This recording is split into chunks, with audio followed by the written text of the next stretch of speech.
Hello Irwin, कैसे हैं आप लोग। आज हम डिस्कस करेंगे अपने पोर्टफोलियो के बारे में एंड कैसे कैसे चल रहा है मार्केट, ये भी देखेंगे। तो रीसेंट के पास 3-4 मंथ से कोई अपडेट ऐसा मैं नहीं दे पाया था, बट आप देख सकते हैं कि मार्केट में काफ़ी अच्छा करेक्शन आया था और अभी थोड़ी बहुत रिकवरी हो रही है। बट जैसे साइंस आ रहे हैं मैक्रो लेवल पर, कोई बढ़िया रिकवरी तो मतलब आगे कैसा क्या रहेगा उसका हम कुछ कह नहीं सकते। चांसेस यही है कि लास्ट आगे के 4-5 मंथ में आपका बहुत अच्छा सिनेरियो नहीं दिख रहा है। टॉप हमारा जो गया था वो था अराउंड 26,000 समथिंग था, और अभी हम लोग हैं 24,400 के अराउंड है, और काफ़ी रिकवरी का चांस है अभी। बाकी RSI में भी देखेंगे तो थोड़ा रिकवरी है।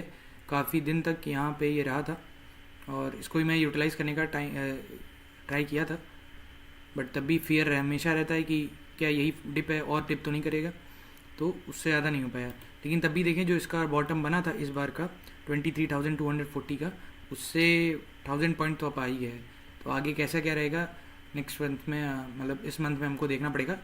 लास्ट के 2 मंथ तो काफ़ी अच्छी मतलब कह सकते हैं कि करेक्शन आया था। इसको हम लोग क्रैश तो नहीं कहेंगे क्योंकि ये करेक्शन ही है, ठीक है।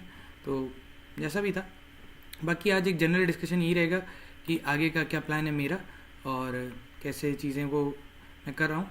तो मार्केट में तो जैसा है वैसा ही है, बट जो आपका मेरा जो म्यूचुअल फंड का जो पोर्टफोलियो है उसमें मैं अभी इस स्टेट पे हूँ, और जो भी एक टारगेट रहता है, एक जो माइलस्टोन रहता है उसका करने के लिए ट्राई करेंगे कि इतना जल्दी होता है। एज अ एक्सपेरिमेंट में ही रन कर रहा हूँ कि कितना जल्दी कैसे क्या हो सकता है। जल्दी की बात भी नहीं है क्योंकि जैसे थंबनेल पे भी मैंने वॉरेन बफेट की पिक्चर लगाई, उन्होंने बोला है कि no one wants to be rich slowly, every one wants to be rich very quickly. So वही प्रॉब्लम है।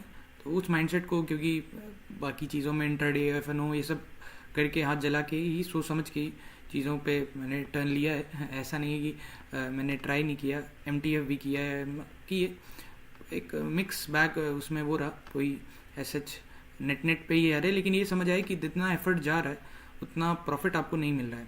तो एज अ मीन्स इतना 4-5 साल बाद देखने के बाद मुझे यही लग रहा है कि मेरे लिए यही, मेरी पर्सनालिटी को ये सूट करता है। काफ़ी लोगों को आपका ट्रेडिंग सूट कर सकता है, आई डोंट जज, बट मेरे को ये सूट करता है। तो मैं ये ट्राई करूँगा और एज अ प्लान मैं आपको यही दिखा सकता हूँ कि एक स्टेप अप SIP कैलकुलेटर है, और नेक्स्ट 10 ईयर्स का जो एक कॉन्सेप्ट लेके चल सकते हैं हम लोग, 10 ईयर्स का ही लेके चलते हैं।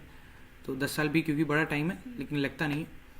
और तो उसमें मैं ये सोच रहा हूँ कि अगर 25 भी हमारा टारगेट रहे, और जितना भी जैसे आपका मोर और लेस इंक्रीज होता है वो अकॉर्डिंग टू द इन्फ्लेशन, वो 7% रखते हैं। वैसे तो 10% रखना चाहिए, बट 7% मान के चलते हैं। तो आपका एक्सपेक्टेड रिटर्न 12%, जो और कम कर देंगे क्योंकि जैसे जैसे हमारी इकोनॉमी अच्छी ग्रोथ करेगी 12% का रिटर्न पाना भी मुश्किल होगा, और 10 ईयर का पीरियड तो इतना अमाउंट एक आपका बनता है, विच इज़ नॉट इम्पॉसिबल। और ये बहुत ज़्यादा भी मैं नहीं कहूँगा। और आपको ये भी मालूम होना चाहिए कि जैसे 1 रुपीज़ या 10 रुपीज़ की जो वैल्यू अभी है, 10 साल बाद वो 10 रुपीज़ की वैल्यू कम ही हो जाएगी। तो जो टारगेट है भी 1 करोड़ का, वो भी उतना बड़ा नहीं लगेगा अगले 10 साल में, बट एक तभी एक हमारे पास जब तक टारगेट नहीं रहेगा तो हम ऐसे अंधाधुंध तो कर नहीं सकते। तो वही है। तो ये एक टारगेट रहता है, एक्सपेरिमेंट है जो मैं खुद पे ही कर रहा हूँ, मतलब ऐसा खुद से ही करवा रहा हूँ कि कैसे क्या रहता है, क्या ये हो सकता है। क्योंकि कंपाउंड हमारी जो थिंकिंग है वो लीनियर ही है कि 1 के बाद 2 आता है, 2 के बाद 3 आता है, बट कंपाउंडिंग इज़ एक्सपोनेंशियल। तो देखते हैं कैसे क्या रहता है अभी तक। क्योंकि आप देख सकते हैं कि ऑल टाइम अगर मैं दिखाऊँ भी तो मैंने स्टार्ट किया था 22 नवंबर 20, दैट्स माई बर्थ डे।